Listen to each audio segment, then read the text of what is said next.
পর আমাদের 3 বোন তাদের প্রাপ্য সম্পত্তি দাবি করলে বড় ভাই বলেছিল, তোদের বিয়েতে অনেক টাকা খরচ হয়েছে, তাই এখন আর তোদের কোনো অংশ নেই। পরবর্তীতে দিতে চাইলে বোনরাও আর নেননি। এখন আমাদের করণীয় কি? আমি বোনদের পক্ষে ছিলাম, আমিও কি গুনাহগার হব? খুবই গুরুত্বপূর্ণ একটি প্রশ্ন। অনেক ভাইরা এই কাজটি করেন। বোনদের বিয়ে শাদিতে যে টাকা পয়সা খরচ হয়ে থাকে, সেই টাকা পয়সা খরচ হওয়ার কারণে তারা বাবা মার পরিত্যক্ত সম্পদ থেকে বোনদেরকে বঞ্চিত করেন, এই বলে যে তোমাদের তো বিয়েতে অনেক টাকা খরচ করেছে, এখন আর এখানে তোমরা কেন ভাগ নিতে আসবে। এবং কোনো কোনো ক্ষেত্রে আরেকটি চিত্র দেখা যায়, সেটা হলো যে দেখা যায় বাবা মার চিকিৎসার জন্য কোনো সন্তান টাকা পয়সা দিয়ে তাদের জন্য ব্যয় করেন, চিকিৎসা ব্যয় করেন। তো চিকিৎসা ব্যয়ে নিজের টাকা পয়সা খরচ হয়েছে এই অজুহাতে বাবা মার সম্পদ আমি রেখে দিলাম, অন্য ভাই বোনরা তারা দিতে পারেন না গরিব হওয়ার কারণে, যেন সম্পদ থেকে তাদেরকে বঞ্চিত করলাম।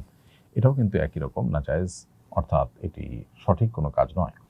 কারণ বাবা যদি বেঁচে থাকা অবস্থায় আপনি ভাই হিসাবে আপনার বোনকে বিয়ে দেন নিজের টাকায় পয়সা খরচ করে, তাহলে সেক্ষেত্রে বাবার আর্থিক সঙ্গতি নেই, সেই হিসাবে এটা আপনার কর্তব্য এমনিতেই বোনকে বিয়ে দেওয়া। আবার বাবার মৃত্যুতে, বাবার অনুপস্থিতিতে যদি আপনি ভাই হিসাবে বোনকে বিয়ে দেন, টাকা পয়সা খরচ করেন, সেটাও আপনার কর্তব্য পালন আপনি করেছেন, এবং এই কর্তব্য পালন করার কারণে আল্লাহর কাছে আপনি রিওয়ার্ড পাবেন, এটা আপনার লস নয়।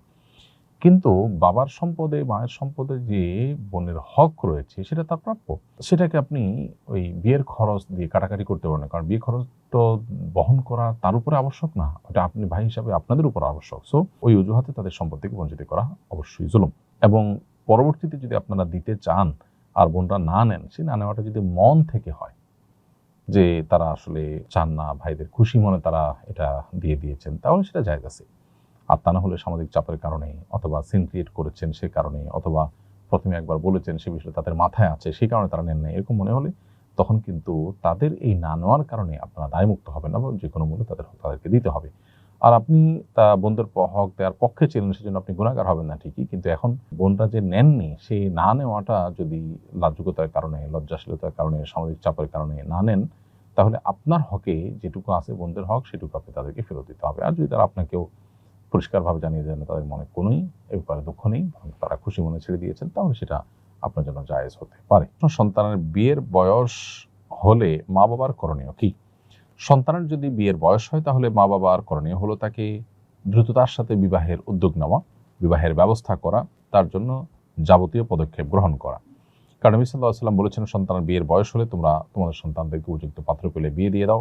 উপযুক্ত পাত্র পেলে যদি বিয়ে তোমরা না দাও, তাহলে সেক্ষেত্রে সমাজে যে ফেসাদ এবং যে পরিমাণ ব্যত্যয় ঘটবে, যে পরিমাণ অসুবিধা তৈরি হবে, তার দায়ভার কিন্তু অনেক ক্ষেত্রেই বাবা মাকে বহন করতে হবে, কারণ তারা তাদের সন্তানকে বিপদগামিতার দিকে ঠেলে দিয়েছেন। অতএব এই জায়গাটাতে আমাদের সর্বোচ্চ দায়িত্বশীলতার পরিচয় দিতে হবে অভিভাবকদেরকে, এবং সন্তানদের উপযুক্ত হওয়ার পর, বিয়ের উপযুক্ত হওয়ার পর তাদেরকে বিয়ে দেওয়ার জন্য উদ্যোগী হতে হবে, তাদেরকে কর্মমুখী করার চেষ্টা করতে হবে, উপার্জনের ব্যবস্থা করতে হবে, এবং উপযুক্ত পাত্রী খুঁজে বিয়ে দেওয়ার উদ্যোগ নিতে হবে। মেয়েদের বেলায়ও একই কথা প্রযোজ্য হবে। বড় ছেলে আমাদের খোঁজ খবর নেয় না এবং আমাদের সাথে ভালো আচরণও করে না, তাই আমি আমার সমুদয় সম্পত্তি ছোট ছেলেকে দিয়ে যেতে চাই, এটা কি আমার জন্য ঠিক হবে? শরীয়ত কি আমাকে অধিকার দেয়? সন্তানদের মধ্যে যে সমতা বজায় রাখা সম্পদ দেওয়ার ক্ষেত্রে, এটা অনেক উলামা ইকরামের মধ্যে ওয়াজিব। কারণ নবী করিম সাল্লাল্লাহু আলাইহি ওয়াসাল্লাম এক সাহাবীর ক্ষেত্রে যখন হেরফের করেছেন, তাকে কিন্তু তিনি ভর্ৎসনা করেছেন, এবং তিনি নির্দেশ করেছেন, আদিলু বাইনা আওলাদিকুম ইত্তাকুল্লাহ ওয়াদিলু বাইনা আওলাদিকুম, তোমরা আল্লাহকে ভয় করো এবং তোমাদের সন্তানদেরকে কিছু দেওয়ার ক্ষেত্রে তোমরা সমতা বজায় রাখো এবং ইনসাফ করো। এর বিপরীতে ফুকাহায়ে আহনাফের মতে এটি উত্তম, তবে ওয়াজিব বা ফরজ নয়। তো এটার উপর ভিত্তি করে যদি কোনো সন্তান ফাসেক হয়, ভুল পথের যাত্রী হয়, ভ্রষ্ট হয়, খারাপ হয়, তাহলে বাবা মা উপহার উপঢৌকন দেওয়ার ক্ষেত্রে তাকে যদি খারাপ সন্তানকে যদি কোনো কিছুই না দেয়, সেক্ষেত্রে ফুকাহা হানাফি উলামা ইকরাম সেটিকে জায়েজ বলেছেন, যেমন মুফতি শফি সাহেব রাহিমাহুল্লাহ এটিকে জায়েজ বলেছেন, কিন্তু আর উলামা ইকরাম এটিকে জায়েজ বলেন না, এবং অন্যান্য উলামা ইকরাম এটিকে জায়েজ বলেন না। কারণ সন্তানকে সম্পদ দেওয়া এটা বাবা মার কর্তব্য। আল্লাহ তাআলা যে হিস্সা ঠিক করে দিয়েছেন, সেটা আল্লাহর দেওয়া নির্ধারণ, আল্লাহ ঠিক করে দিয়েছেন। অতএব এটা ফরজিয়াতুম মিনাল্লাহ, আল্লাহর নির্ধারণ, এটাকে লঙ্ঘন করার কোনো সুযোগ বাবার নেই। বাবা যেটি করতে পারেন সেটি হলো, সন্তানদের মধ্যে কেউ হয়তো একটু বেশি ভালো, তাকে একটু উপহার দেওয়ার ক্ষেত্রে শুধু ভালো হওয়ার কারণে উৎসাহ দেওয়ার জন্য পুরস্কার স্বরূপ একটু বাড়িয়ে দিলেন, এটা সর্বসম্মতিক্রমে জায়েজ। কিন্তু সম্পূর্ণভাবে বঞ্চিত করবার এখতিয়ার আসলে বাবার বা মায়ের থাকে না। কারণ আল্লাহ এখানে নির্ধারণ করে দিয়েছেন, আল্লাহ তাআলা সম্পত্তি থেকে মাহরুম করবার অপশন রেখেছেন যদি কাফের হয়ে যায় সন্তান, মোরতাদ হয়ে যায় সেই ক্ষেত্রে। তা না হলে আল্লাহ তাআলা সে অপশন কিন্তু রাখেননি। রইসুল ইসলাম আপনি লিখেছেন, আমাদের শৈশবের বন্ধুদের একটি হোয়াটসঅ্যাপ গ্রুপ আছে, সেখানে প্রায়ই অন্য কোনো বন্ধু বা পরিচিত ব্যক্তির দোষ ত্রুটি বা ব্যক্তিগত জীবন নিয়ে আলাপ আলোচনা হয়। প্রশ্ন হলো এটা গীবতের অন্তর্ভুক্ত হবে কিনা? উত্তর হলো এটাও গীবতের অন্তর্ভুক্ত হবে। রসিকতা করে, দুষ্টমি করে, বন্ধুরা আড্ডার ছলেও যদি কারোর সমালোচনা করেন যেটা তিনি শুনলে কষ্ট পেতেন বা যেটা তার দোষ, তাহলে সেটা গুনাহের কারণ হবে। কারণ দোষ তার সামনে বলে তাকে সংশোধন করা যেতে পারে, দোষ বলার যে মূলনীতি আছে যাতে তিনি কষ্ট না পান, আঘাতপ্রাপ্ত না হন সেভাবে, অথবা তার পেছনে যদি সমালোচনা করতে হয় সেটি উদ্দেশ্য করা যাবে যেন তার পেছনে সমালোচনা করার মাধ্যমে তার সম্পর্কে সচেতন করা হয়, সতর্ক করা হয় যে অমুক লোকটা এরকম, তুমি সতর্ক থেকো।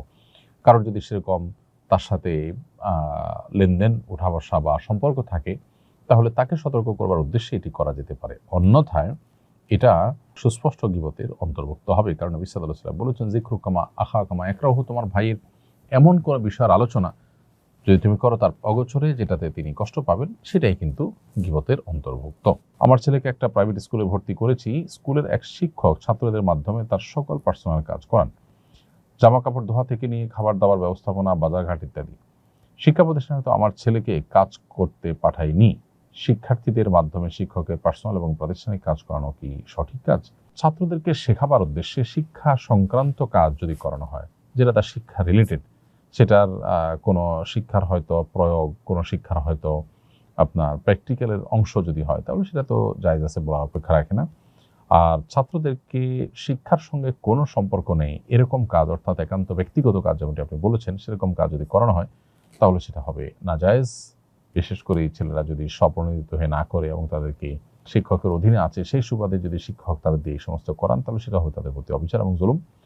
ছাত্ররা যদি স্বেচ্ছায় কাজ করেন এবং ব্যক্তিগতভাবে শিক্ষককে শ্রদ্ধা জানিয়ে তার কাজ করতে উদ্বুদ্ধ হন এবং শিক্ষকও তাদেরকে আদব, লেহাজ, বড়দের কাজ করার শিক্ষাদানের অংশ হিসাবে সেটি করান, তাহলে সেটা জায়েজ হতে পারে। ফাহিমা তা আপনি লিখেছেন, গ্রামের বাড়িতে গোবর ও মাটি দিয়ে বাড়ি লেপা হয়, আমরা ওই বাড়িতে নামাজ আদায় করি, এটি কি নামাজ আদায় হবে কিনা? নামাজ পড়ার জন্য যে জায়গায় নামাজ পড়বেন আপনি, সেই জায়গাটা পবিত্র হওয়া জরুরি। আর নামাজের জায়গা দ্বারা উদ্দেশ্য হলো সেজদার জায়গা এবং হাত পা রাখার জায়গা। পুরো ঘর বা বাড়ি পবিত্র হওয়া জরুরি নয়। এরপরে যদি গোবরে লেপা জায়গায় পবিত্র জায়নামাজ, পাটি ইত্যাদি দিয়ে আপনি নামাজ পড়েন, তাহলে তার উপরে নামাজ আপনার হয়ে যাবে। আর যদি সরাসরি গোবরের উপরে নামাজ পড়েন, তাহলে সেটা অবশ্য আপনার জন্য নাজায়েজ হবে এবং সেটা আপনার নামাজকে নষ্ট করবে, নামাজ হবে না।